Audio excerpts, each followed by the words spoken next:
ఇక లోగోపై సర్కారు వెనకడుగు, తెలంగాణ సమాజంలో తీవ్ర వ్యతిరేకత. సర్వత్రా విమర్శల నేపథ్యంలో ఆవిష్కరణ కూడా ఇక వాయిదా చేసిండు. తెలంగాణ లోగోని వెనక్కి తీసుకొని పోయిండు. లోగోపై సర్కారు వెనకడుగు వేసింది.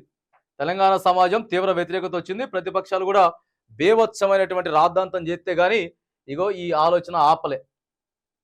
తెలంగాణ అంటేనే హైదరాబాద్, వరంగల్ గుర్తొస్తాయి. అవి తీసేస్తే మీకేమొస్తుంది?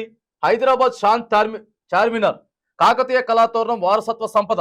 కేసీఆర్ పేరు వినిపించొద్దనే మూర్ఖపు నిర్ణయాలు. వెనక్కు తగ్గకపోతే ఊరుకోం. చార్మినార్ దగ్గర నిరసనలో ఇక కేటీఆర్ మాట్లాడుతూ ఉన్నాడు. అసలు తెలంగాణ అంటేనే మొదగాల హైదరాబాద్ గుర్తొస్తుంది. హైదరాబాద్ గుర్తొచ్చిందంటే చార్మినార్ గుర్తొస్తుంది. ఆ తర్వాత రెండో ప్లేస్ లో వరంగల్ గుర్తొస్తుంది. వరంగల్ గుర్తొచ్చిందంటే మాత్రానికి కాకతీయ కళాతోరణం కనిపిస్తుంది. ఈ రెండే కదా తెలంగాణ రాష్ట్రంలో ప్రధానంగా కనిపించేది. ఈ రెండు సిటీలే మనకు కనిపిస్తాయి. ఈ రెండు ఇక మరి ఆ రెండే లేకుండా చేయబెడితే, ఆ రెండే లేకుండా చేసి ఏం తీసుకొచ్చిండు సారు? ఇక ఊక చనిపోయిన వాళ్ళని గుర్తు చేసుకోవాలా. చనిపోయిన వాళ్ళని గుర్తు చేసుకోవాలంటే కాంగ్రెస్ పార్టీ ఎంతమందిని పోటన పెట్టిందో అనుకోవాలి. గంతే కదా.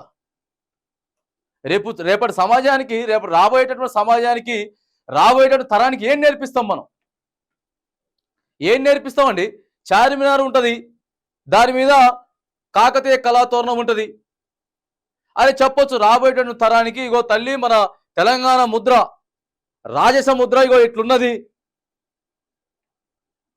వరంగల్ కాకతీయ కళాతోరణం అద్భుతమైనటువంటిది. మనకు ఓరుగల్లు అదొక ఉద్యమ గడ్డ.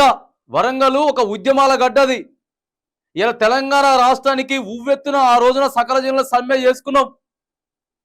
ఇగో ప్రపంచం మొత్తం కూడా తెలంగాణ వైపు చూసేటట్టు చేసిందనంటే కారణం వరంగల్ గడ్డ తల్లి. ఇగో దానికి చిహ్నంగా మనం కాకతీయ కళాతోరణాన్ని ఏర్పాటు చేసుకున్నామని చెప్పుకోలేటువంటి ఆవశ్యకత ఉంటుంది. ఇగో హైదరాబాద్ లో అత్యంత చారిత్రకమైనటువంటి కట్టడి ఇగో చార్మినార్ మనకు కనపడుతుందని చెప్పుకోవచ్చు. అదే ఇవాళ వచ్చినటువంటి కొత్త ముద్రల మరి ఏం చెప్తావు తల్లి? ఏం చెప్పుకోవాలి? రాబోయేటటువంటి తరానికి ఏం చెప్పుకోవాలి? ఇగో తెలంగాణ రావడం కోసం మన తెలంగాణ బిడ్డలు దాదాపుగా 1200 మంది చనిపోయారు తల్లి. 1200 మంది చనిపోతే కానీ తెలంగాణ రాలేదు.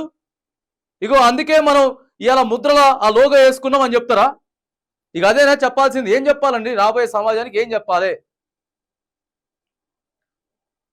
తీవ్రమైనటువంటి వ్యతిరేకత వచ్చింది. నిన్న మొన్న 2 రోజులు తీవ్రమైనటువంటి వ్యతిరేకత వస్తే ఇగో అప్పుడు వెనక్కి తగ్గి మరి దేనికోసం ఇదంతా చేస్తా ఉన్నారో అర్థమైతలేదు. వచ్చుడుతోటే అసలు ఈ మార్పులు ఇవన్నీ. కొత్త ప్రభుత్వం అధికారంలోకి వస్తే ఓ 6 నెలలు సంవత్సరం ఎంత జాగ్రత్తగా ఆచితూచి అడుగులేయాలి. అది ఏ రాష్ట్రమైనా కానీ, ఏ పార్టీ అధికారంలోకి వచ్చినా, ఏ రాష్ట్ర ప్రభుత్వం అయినా సరే ఓ 6 నెలలు సంవత్సరం ఆచితూచి అడుగులేసుకోవాల్సిన అవసరం ఉంటుంది. కేవలం ఇగో సంక్షేమం మీద, అభివృద్ధి మీద గత ప్రభుత్వం ఏం చేసింది ప్రజలకి, ఇప్పుడు మనం ఏం చేస్తే బాగుంటుంది, ప్రజల వాళ్ళ జీవితాలలో మార్పులు తీసుకొచ్చే ప్రయత్నం చేసిన తర్వాత ఒక సంవత్సరం అంతా కుదుట పడ్డ తర్వాత ఇగో ఇలాంటి నిర్ణయాలు ఏమన్నా తీసుకొని ఆచితూచి అడుగులేయాలి. వచ్చుడుతోటే ఇంత దారుణమైనటువంటి పరిస్థితులకి లేవనెత్తుతామనంటే మరి మనం ఏమనుకోవాలి? కావాలని చెప్పి రాష్ట్ర ప్రభుత్వం మీద బురద చల్లుతా ఉన్నారు. కావాలని చెప్పి కాంగ్రెస్ పార్టీని అంటా ఉన్నారు. కావాలని కాదు, తెలంగాణ సమాజమే అంటున్నది. ఎవడు ఒకటిద్దరు అనే ముచ్చట్లు కావి, తెలంగాణ సమాజమే అంటున్నది. చాలా బాధపడేటటువంటి నిర్ణయాలు కాంగ్రెస్ ప్రభుత్వం తీసుకుంటున్నది.